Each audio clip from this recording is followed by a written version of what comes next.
conversa com o Alexandre Nascimento, meteorologista da Notus. Alexandre, a gente, claro, vai falar sobre a previsão para esse fim de semana, com um destaque, claro, para esse alerta lá na região sul, mas também sobre o que podemos esperar do outono, que mal começou. Tudo bom, Alexandre? Bom dia. Carol, muito bom dia a todos. Olha, o outono, Carol, ele ainda começa, né, como é normal, com aquelas características ainda parecidas com a de verão, e à medida que o tempo for passando, né, vai adquirindo características exatamente do inverno. Isso porque é a estação de transição, né, exatamente entre o verão e o inverno. Nós temos, à medida que o tempo for passando, né, na mesma velocidade que a gente vai se distanciando do verão e se aproximando do inverno, a gente tem o aquecimento do Pacífico. Então, à medida que isso for acontecendo, tá, existe uma expectativa de que essa chuva no sul ela se torne cada vez mais frequente e com cada vez mais intensidade. Isso deve, de fato, né, acontecer lá mais para o final da estação, e já deixo aí o alerta para o segundo semestre, que deve ser aquele semestre, né, com essa característica típica aí, né, de Pacífico quente, ou seja, a formação possível de um El Niño, trazendo essa força de chuva mais para o sul do Brasil e para grande parte do país, o retorno daquelas condições extremamente quentes, né? Só colocando um parênteses, o verão que acabou de acabar, né? Na maior parte do tempo o pessoal me perguntava, caramba, cadê o calor do verão? Né? Porque durante vários momentos a gente teve temperaturas abaixo da normalidade. A única diferença foi exatamente ali no comecinho do verão, que foi entre o Natal e o Ano Novo, onde as temperaturas ficaram muito altas durante muito tempo em grande parte do Brasil. Mas fora isso, Carol, o verão ele foi bem ameno, né? E essa condição, nesse comecinho de outono, ainda pode voltar a aparecer. Viu, Alexandre? Eu fiquei com saudades do calorão do verão. O que a gente tem de balanço da estação, não só em termos de temperatura, mas também de chuva? Porque há uma grande preocupação com relação à possibilidade de uma crise hídrica, principalmente quando olhamos para o estado de São Paulo, para a região sudeste e também para a região sul do Brasil. Olhando para o futuro, olhando para o outono, o que a gente tem de previsão com relação ao volume de chuvas e também com relação às temperaturas? Tudo deve ficar dentro do esperado para a estação?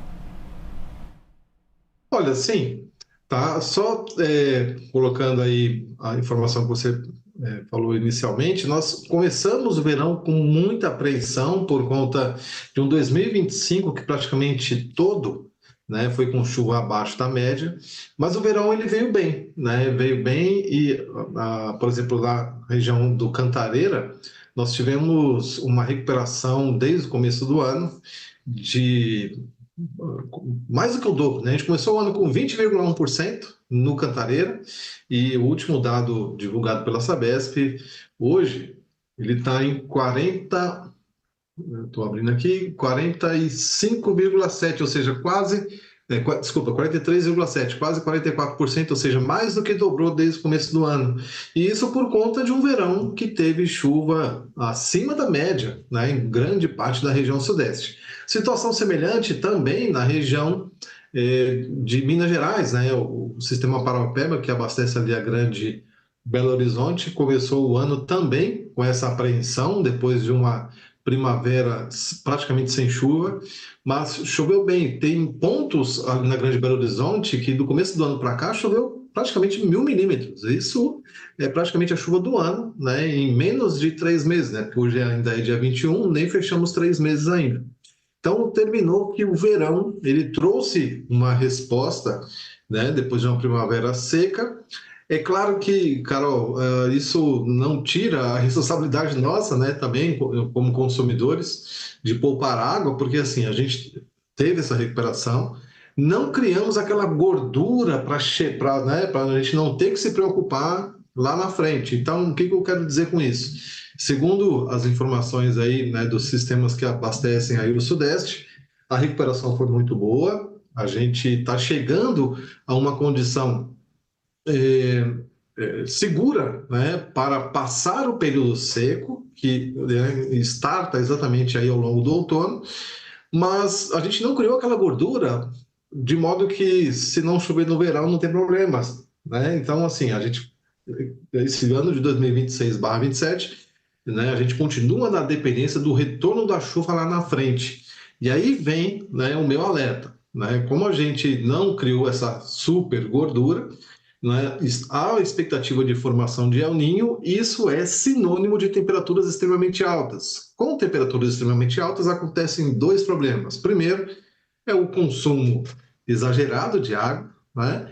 E segundo, com temperaturas altas aumenta a evaporação dos reservatórios. Então a gente tem que poupar a água, mesmo com esse verão aí que foi positivo. Alexandre, quando você fala desse aumento de temperaturas, então podemos esperar um outono com ondas de calor? Não teremos aquele frio mais intenso durante a estação? E com relação ao volume de chuvas, quando é que esses temporais que vêm castigando algumas regiões do Brasil, acompanhamos, por exemplo, a tragédia lá em Minas Gerais, quando é que esses temporais vão dar uma trégua? Quando é que tem início, de fato, o período mais seco? Quando a gente olha para esse cronograma da estação.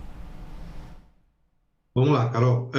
Como eu falei, ele é uma estação de transição, então a coisa acontece de forma gradativa. Por exemplo, ontem, anteontem, choveu bastante, né, e ainda está chovendo bastante em parte do estado de Minas, Espírito Santo, Rio de Janeiro, né? Então, nesse começo de outono, a gente ainda pode ter esses temporais, tá? Pelo menos em princípio, o que a gente está olhando aqui já algumas rodadas dos modelos meteorológicos, esses próximos 10 dias talvez sejam os últimos 10 dias com chuvas tão intensas sobre a região sudeste. Aí depois a gente vai ter que continuar tendo chuva, sim, mas aí cada vez mais com menos força e com menos frequência. Tá? Então, daqui mais ou menos aí 10, 15 dias, isso já começa a acontecer, respondendo de forma efetiva a sua pergunta. E aí as atenções se voltam muito para a região norte, né, a parte da região nordeste, que também já teve bastante chuva, tá? Vários açudes, né, popularmente lá eles chamam sangrando, né? Ou seja, já atingiu a cota máxima e ainda há perspectiva de chuva nesses próximos 2 meses. Então a atenção fica muito para lá e a atenção também fica para o sul do Brasil, mas isso eu acredito que de forma mais efetiva, né, a partir da metade do ano.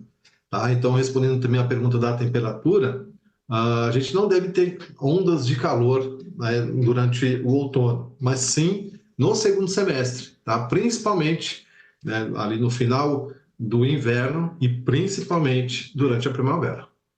Alexandre Nascimento trazendo para a gente a previsão para o outono. Começou na sexta-feira às 11 horas e 45 minutos, horário de Brasília, menos de 24 horas da nova estação. A gente, claro, vai batendo esse papo. Alexandre, atualizando para quem está com a gente aqui na CNN. Obrigada pela parceria. Bom dia para você.